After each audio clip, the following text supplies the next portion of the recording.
The crisp Adirondack air stung my lungs as I stared at the solitary bloody footprint outside the abandoned mess hall. It wasn't mine. My trusty hiking boots offered far better support than a bare, crimson-stained sole. My heart hammered against my ribs, a discordant beat against the chirping crickets. This wasn't part of the script for my new YouTube series, Exploring the Eerie, this weekend getaway to Camp Tranquility with my college buddies, Maya, the aspiring actress, Liam, the resident conspiracy theorist, and Sarah, the quiet observer, was supposed to be lighthearted. A chance to reconnect, film some spooky content, and maybe rekindle some old flames looking at you, Maya. But the footprint, stark against the peeling paint, sent a shiver down my spine. The camp was a monument to decay. Broken windows gaped like empty eyes, and the silence hummed with a strange tension.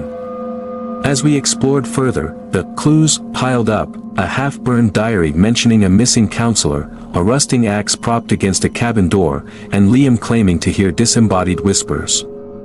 Maya, ever the drama queen, filmed it all, her voice breathless with manufactured terror. The simmering tension between us finally erupted that night.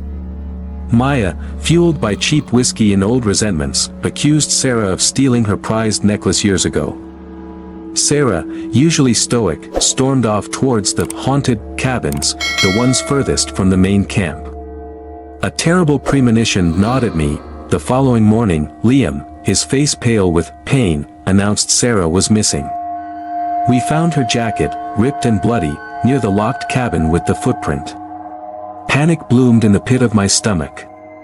Sarah, the quiet one, wouldn't have wandered off alone. Accusations flew like poison darts. Maya, jealous of Sarah's mysterious past, thought she'd snapped. Liam, his eyes glinting with paranoia, suspected foul play, a conspiracy targeting influencers like us. But something about it didn't sit right. That night, as I edited footage for my investigation, a jarring detail jumped out. In a seemingly innocuous shot of the lake, a figure, cloaked in dark clothing, flitted through the trees behind us. It had been there all along, a silent observer. The final act was a chilling display of strategic horror. As we huddled around the dying campfire, a figure emerged from the woods. It wasn't Sarah, Maya, or Liam. It was a local hermit, a man rumored to be a recluse with a violent past. His eyes, devoid of any human emotion, locked onto me. "You shouldn't have come here," he rasped, his voice like dry leaves rustling. He revealed the camp's dark history, a string of accidents that silenced unwanted witnesses to his illegal activities. He saw us as intruders, filming his secrets. The bloody footprint, the staged clues, it was all a twisted game to draw us in, eliminate us one by one. In the ensuing struggle, Liam tackled him, buying us precious seconds. Maya, ever resourceful, grabbed a burning log and lunged at the hermit. His screams, as he was engulfed in flames, echoed through the silent woods. We escaped, shaken but alive. Back in New York City, the normalcy of our lives felt surreal. But the scars, both physical and emotional, remained. The truth behind Camp Tranquility was far more terrifying than any ghost story. It was a chilling reminder that the real monsters don't lurk in the shadows, they walk among us, their motives shrouded in a darkness no camera could ever capture. As for my YouTube series, let's just say, Exploring the Eerie took a permanent hiatus. Some stories are best left untold. The fight with the hermit wasn't a clean takedown. It was a brutal ballet of desperation and primal fear. Liam, fueled by a surge of adrenaline despite his proclaimed pain, tackled the hermit. But the old man was wiry and surprisingly strong. He landed a vicious elbow blow to Liam's temple, sending him sprawling with a sickening thud. Blood blossomed on his forehead, staining the moss-covered ground crimson. Panic clawed at my throat. Maya, ever the actress, seemed to freeze, her hand trembling around the camera she clutched like a lifeline. But then, seeing Liam crumpled on the ground, a cold fury replaced her fear. With a primal scream that sent shivers down my spine, she snatched a fallen branch, its jagged end sharpened to a deadly point by years of decay. The hermit, distracted by Liam's fallen form, turned towards her. The look in his eyes, devoid of humanity and filled with a horrifying amusement, sent a fresh wave of terror crashing against me. But Maya didn't hesitate.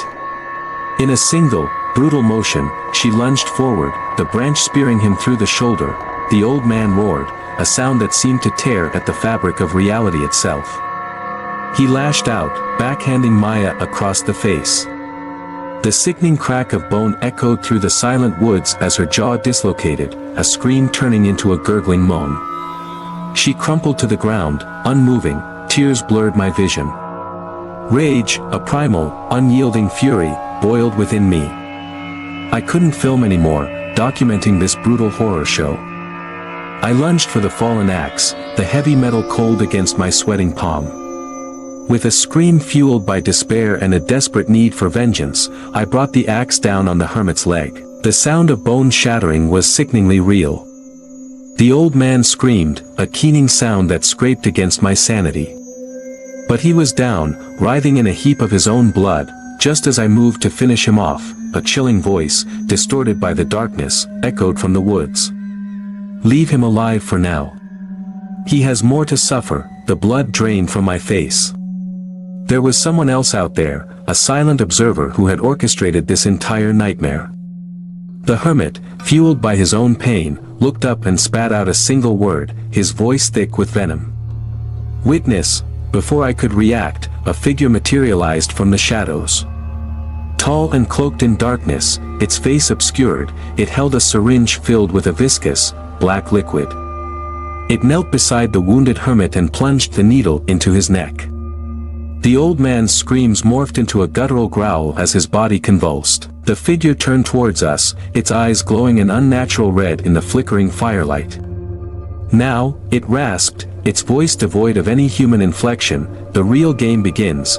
The figure, fueled by a twisted sense of justice, injected Maya and Liam with the same black liquid. Panic seized me. What horrors had they unleashed? As the infected convulsed on the ground, their bodies mutating at an alarming rate, the figure turned towards me. "You," it hissed, its voice dripping with menace, "will be the final sacrifice." Trapped in a nightmare-made flesh, a brutal game of survival where the line between hunter and hunted had blurred beyond recognition, I knew there was only one way out. Fight. And pray that with each brutal blow against the monsters I had created, I wouldn't become one myself. Adrenaline surged through my veins, momentarily eclipsing the terror that threatened to consume me. My grip tightened around the bloodied axe, the weight a grounding force against the chaos unfolding. Maya and Liam, once friends, now writhed on the forest floor, their bodies contorting grotesquely as the black liquid coursed through their veins.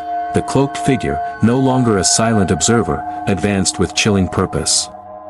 It moved with unnatural grace, its form seemingly blurring at the edges. As it drew closer, I caught a glimpse of its face, a distorted reflection of the hermit, his features twisted into a grotesque parody of a smile. The first blow came without warning, a clawed hand slashing across my chest. Pain exploded, ripping a scream from my throat. But the surge of agony fueled my desperate fight for survival.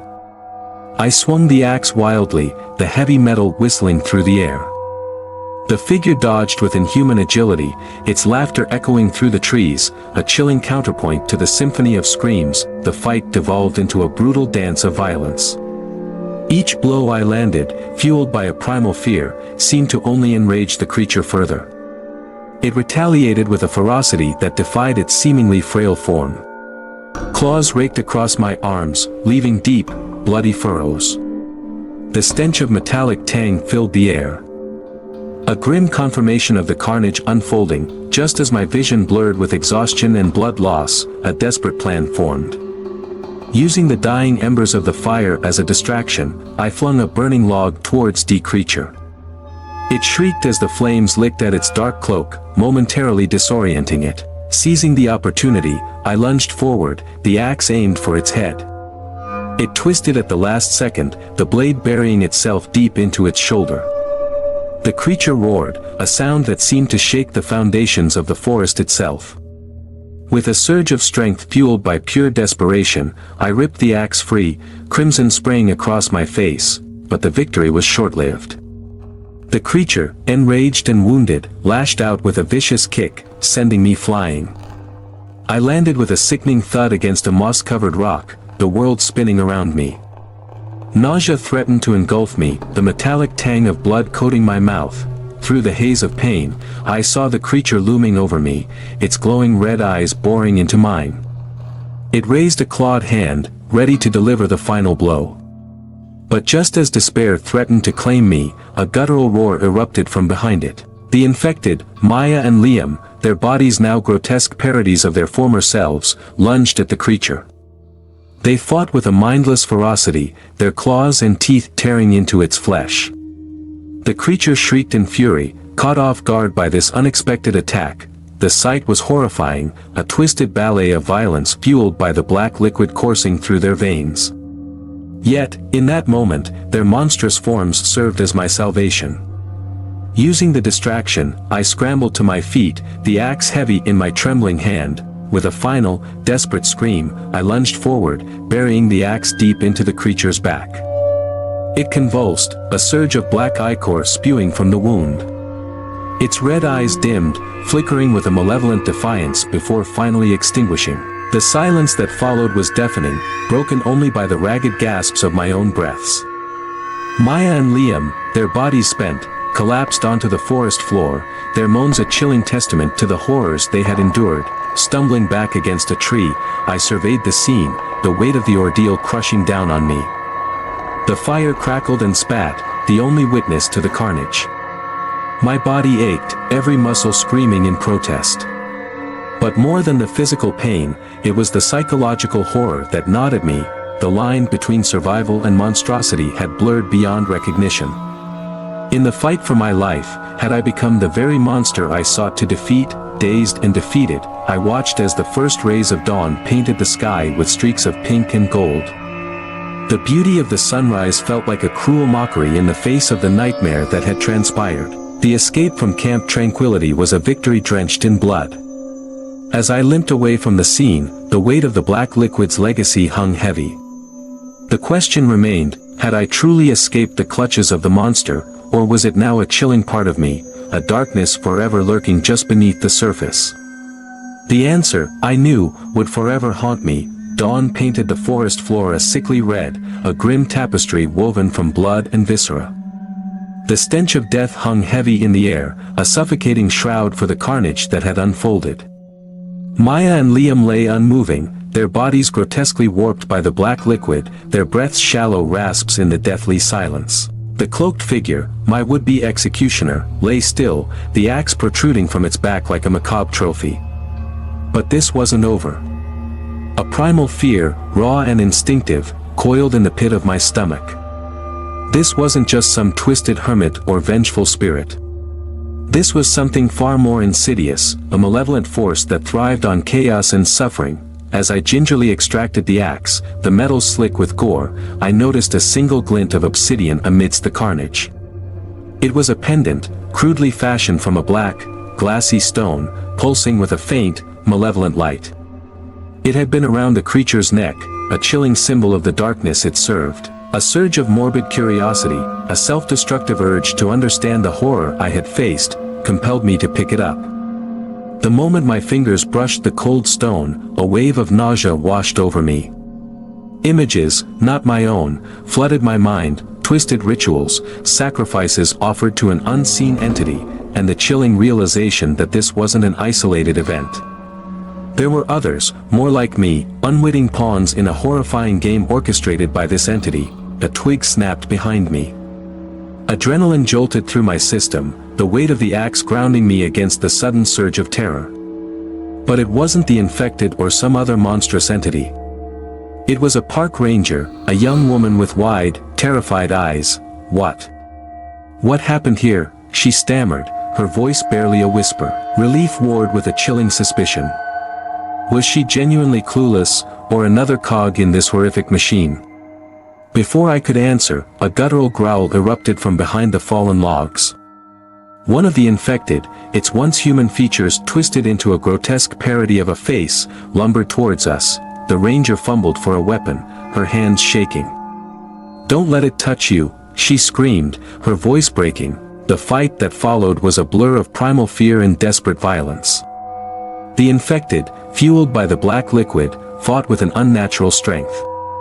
I hacked and slashed with the axe, each blow a desperate attempt to keep the monstrosity at bay, but one by one, we were cornered. The ranger, overwhelmed, fell with a sickening thud, the infected tearing into her flesh with a horrifying frenzy. My vision blurred with exhaustion and the metallic tang of blood. Just as the infected lunged for me, a deafening crack echoed through the forest. The ranger, in a last act of defiance, had managed to draw her sidearm and put a single bullet through the infected skull. It crumpled to the ground, its body twitching before finally going still. Silence descended once more, broken only by my ragged gasps for breath. I stumbled back, collapsing against a tree, the axe clattering to the ground. The ranger, her uniform stained crimson, stared at me with a mixture of fear and something akin to understanding. "Who are you?" she rasped, her voice weak. I don't know anymore," I choked out, the weight of the trauma crushing me. "I came here to film a YouTube video. Now." I gestured at the carnage around us, my voice failing me. The ranger's eyes narrowed. "This isn't over," she said, her voice firm despite her injuries. "There's something bigger at play here. Something you stumbled upon. And now, they'll come for you." Her words were a terrifying confirmation of my worst fears.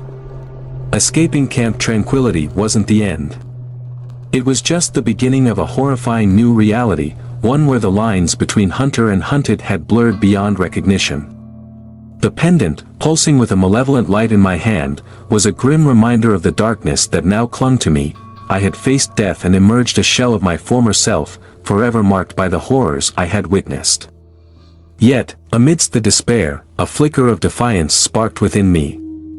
This entity, whatever it was, had underestimated one thing, my will to survive. As the ranger helped me to my feet, the weight of the axe a familiar comfort in my trembling hand, I knew my next exploration wouldn't be filmed for YouTube.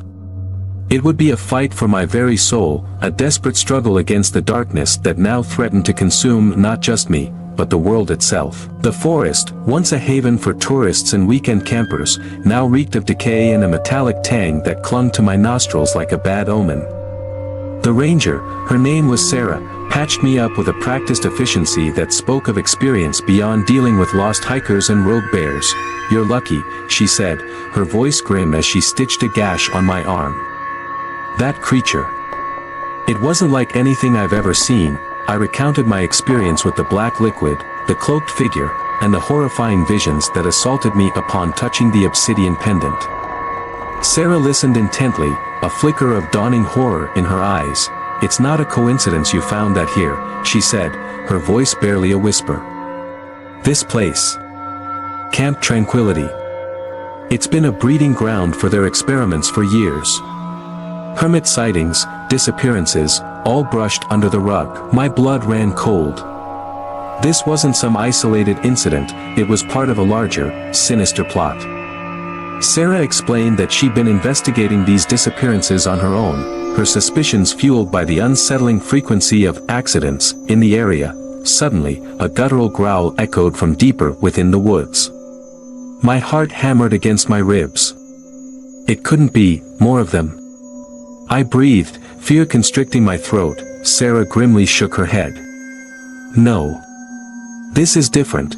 We emerged from the makeshift shelter Sarah had built to find a sight that sent chills down my spine. A figure, tall and gaunt, emerged from the trees. But it wasn't the infected or the cloaked figure. This one was dressed in a black suit, his face obscured by a wide-brimmed hat. He held a briefcase in one hand and a strange device that crackled with an ominous energy in the other. "Sarah," he said, his voice smooth and disarming, "I see you've made a new friend. Who are you?" Sarah demanded, her hand instinctively moving towards her gun. The man chuckled, a sound devoid of humor. "Let's just say I'm in the business of containment. And it seems a situation has arisen requiring immediate attention." He flicked a switch on the device, and a wave of energy pulsed outwards. The remaining infected, still twitching on the ground, let out ear-splitting shrieks before dissolving into piles of black goo. My stomach lurched at the grotesque display. Impressive, I managed, my voice hoarse. The man turned his gaze towards me, his eyes glinting with a predatory gleam. "You," he said, his voice dripping with menace, "are the anomaly. The one who resisted the influence." He gestured towards the obsidian pendant clutched in my hand. "That little trinket. It amplifies the effects of the contagion. But in your case, it seems to have triggered a counter-reaction." A horrifying realization dawned on me. I wasn't just immune, I was somehow different. "And that," the man continued, a cruel smile twisting his lips, "makes you a valuable asset." Before I could react, he lunged forward, the strange device crackling with energy. Sarah shoved me aside, taking the brunt of the blast. She screamed, a sound of pure agony, as her body convulsed and warped before dissolving into the same black goo as the infected. Rage, a primal fury unlike anything I'd ever experienced, boiled within me. The pendant pulsed with a feverish heat in my hand, as if responding to my emotions. "You monster!" I roared, charging at the man, the axe held high. He laughed, a chilling sound that echoed through the silent woods. "Foolish boy," he sneered, raising his hand to activate the device again, but something shifted within me. The world seemed to slow down, the man's movements becoming sluggish and predictable. With a newfound clarity, I saw the flaw in his attack, a single, unguarded spot. I lunged forward, the axe a blur in my hand. It connected with the device, shattering it with a deafening crackle. The man screamed, a sound of pure unadulterated terror, as a surge of dark energy erupted from the broken device, engulfing him in its chaotic embrace. Silence descended once more, heavy and oppressive. The air crackled with a lingering energy, the scent of ozone and burnt flesh thick in the air. I stood there, panting, the axe dripping with a viscous black liquid, the obsidian pendant burning an angry red in my palm. Had I won? I didn't know. All I knew was that the forest held a terrifying secret, a darkness that threatened to consume everything it touched. And somehow, I had become a part of it. The pendant, no longer cold, pulsed with a feverish heat against my skin. A voice, a chilling whisper that seemed to emanate from within its depths, echoed in my mind. Not words, but a feeling, a sense of power, a twisted reflection of the entity it served. It was terrifying, alluring, and utterly intoxicating. The ground beneath my feet trembled as a monstrous, inky tendril erupted from the earth, wrapping around the dissolving remains of the man.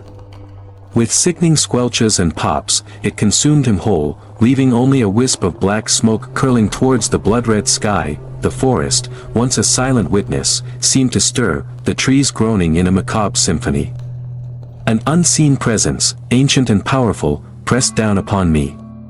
Fear threatened to consume me, but the voice within the pendant, the entity's dark touch, held it at bay. With a feral scream that echoed through the woods, I raised the blood-soaked axe and slammed it into the pulsating tendril. Black ichor sprayed across my face, a baptism of darkness. The tendril writhed in response, lashing out with unnatural strength, but the voice within, fueled by a twisted sense of defiance, urged me on. Blow after blow, I hacked and hewed at the tendril, each strike fueled by a desperate hope and a burgeoning darkness that seemed to take root within my soul. The forest pulsed with an ominous energy, the air thick with the stench of decay and raw power. The tendril fought back, its strength seemingly renewed with each blow. But I wouldn't yield. Not anymore. Finally, with a deafening shriek that ripped through the trees, the tendril severed. It retreated back into the earth, leaving only a gaping maw of darkness in its wake. The presence retreated, leaving a chilling silence in its wake. I slumped to my knees, the axe clattering to the forest floor. Exhausted, battered, but alive. The taste of black ichor filled my mouth, a metallic tang that lingered like a bad omen. The obsidian pendant, now cool against my skin, pulsed with a faint orange glow. As I stared at it, a horrifying question clawed its way to the surface. Had I vanquished the entity? Or had I simply become its new champion, forever tethered to the darkness it wielded? A low, guttural growl erupted from the woods, breaking the silence. I turned, my heart pounding a frantic rhythm against my ribs. Emerging from the shadows wasn't one, but several figures. Their faces, once human, were now twisted grotesque masks of hunger. Their eyes glowed with an eerie orange light, mirroring the faint glow of the pendant clutched in my hand. They weren't the infected, they were something far worse. They were me, reflections of the darkness I had embraced. A chilling smile, devoid of humanity but brimming with a twisted sense of purpose, spread across my face. The fight for survival had become a fight for my soul, and the forest floor, stained red and black, would be the battleground. As the monsters charged, their guttural roars echoing through the blood-red dawn, I raised my axe high, the voice within the pendant now a chorus, urging me forward. The final chapter of this horrifying story had just begun, and the lines between hero and villain were forever blurred. The battle for my soul, and the fate of the world, hung in the balance. The monstrous reflections of myself charged, their eyes burning with the same unnatural orange glow that now pulsed from the center of the obsidian pendant. A primal roar ripped from my throat, a sound that echoed the monstrosity within, a terrifying harmony. But this time, it wasn't just fear that fueled me.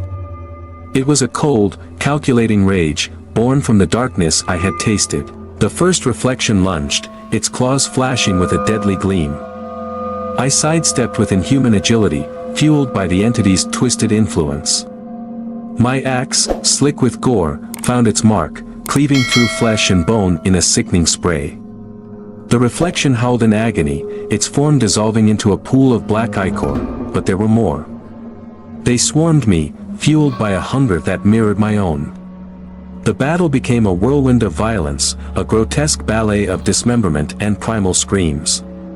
The air crackled with dark energy as I danced with death, each blow fueled by a twisted sense of purpose. The fight was a blur of crimson and black, the metallic tang of blood heavy in the air. One by one, the reflections fell, consumed by the very darkness they embodied. But with each fallen reflection, the voice within the pendant grew stronger, urging me to embrace the darkness fully. The last reflection, a warped parody of my former self, stood before me, its axe dripping with black ichor. We locked eyes, two reflections of the same darkness, one struggling, the other succumbing. Then, a memory flickered to life, Maya's horrified face, Liam's outstretched hand, Sarah's selfless sacrifice. A spark of humanity, a flicker of my old self, ignited within me. This wasn't who I wanted to be. This wasn't who I had to be. With a roar that shook the very forest floor, I lunged forward. The clash of steel echoed through the clearing, the pendant pulsing with a malevolent light. For a moment, the outcome hung in the balance. Then, with a final, desperate swing, I shattered the reflection's axe. It stared at me in shock, a flicker of my own former self reflected in its glowing eyes. For a fleeting moment, we were one, a fractured soul teetering on the precipice of oblivion. Then, with a gut-wrenching cry, I plunged my axe into the reflection's chest. Black ichor erupted, engulfing the creature. But instead of dissolving, it pulsed, swirling around the axe before being violently sucked into the obsidian pendant. The pendant pulsed once more, an intense orange light blinding me momentarily. When the light faded, the voice within was gone, replaced by an unsettling silence. The remaining monsters, bereft of their unholy connection, dissolved into pools of black goo. I stood there, panting, the axe heavy in my trembling hand. The silence was deafening, the forest holding its breath. The entity was gone, its influence severed. But at what cost? The pendant felt cool against my skin, lifeless. But a chilling dread gnawed at me. Was the entity truly vanquished, or had I simply become its vessel, a silent carrier waiting for the darkness to re-emerge? The answer, like the rising sun painting the sky a bloody red, remained shrouded in uncertainty. With a shaky breath, I picked up the pendant, a grim reminder of the horrors I had faced and the darkness I had danced with. The escape from Camp Tranquility was over. But the battle for my soul had just begun, a silent war fought on a battlefield within. As I turned away from the clearing, the weight of the pendant a constant reminder, I knew the forest held its secrets close. And somewhere, in the heart of its darkness, another entity might wait, biding its time for the perfect moment to rise.